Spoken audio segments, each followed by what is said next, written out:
제98회 어린이날입니다. 대한민국의 모든 어린이가 행복하고 건강하게 성장하길 기원합니다. 1989년 유엔 총회에서 만장일치로 채택된 유엔 아동권리협약은 생존권, 보호권, 발달권, 참여권을 아동의 4대 권리로 천명하고 아동계에는 특히 특별한 보호와 도움이 필요함을 명시하고 있습니다. 하지만 대한민국에서는 여전히 많은 아이들이 보호와 권리의 테두리 밖에 놓여 있습니다.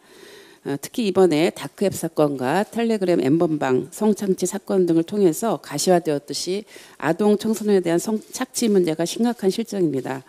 이런 가운데 다행히 지난 4월 29일과 30일 국회 본회의가 열려서 형법과 성폭력 처벌법, 아동 청소년 성보호법 등 디지털 성범죄 및 아동 청소년 성착취 근절을 위한 법안이 통과가 되었습니다. 어린이날을 맞이해서 우리 아이들을 성착취를 포함해서 모든 종류의 폭력으로부터 보호하는 것은 국가의 중대한 책무이자 의무라는 점을 다시 한번 되새깁니다. 우리 당은 단 한 명의 아동도 배제됨이 없이 보호와 존중 속에서 건강하게 성장할 수 있는 대한민국을 만들기 위해서 더욱 최선을 다하겠습니다. 고성 산불이 12시간 만에 진화되었습니다.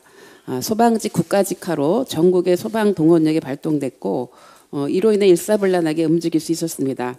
밤새 산불 진화 애써주신 소방당국과 산림청, 군인, 경찰, 지역 주민의 노고에 감사를 드립니다.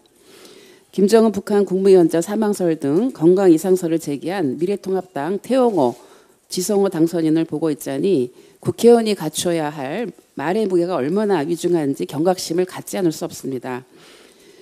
사망의 90% 확실하다라는 확정적인 언어로 국민들을 불안해 떨게 하고 혼란스럽게 만들었습니다.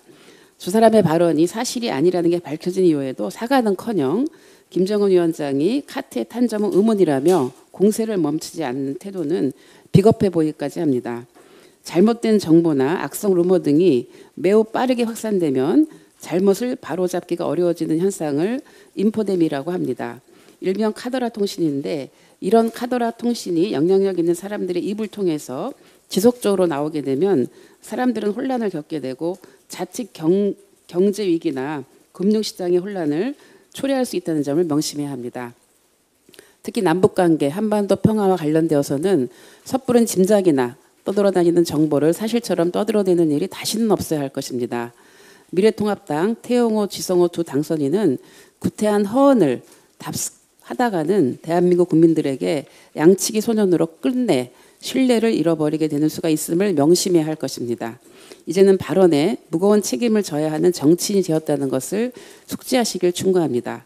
아울러 대한민국의 국회의원으로서 남북관계 개선과 한반도 평화에 기여하겠다는 무거운 소명감을 가지고 의정활동에 매진하시길 충고합니다. 이상입니다.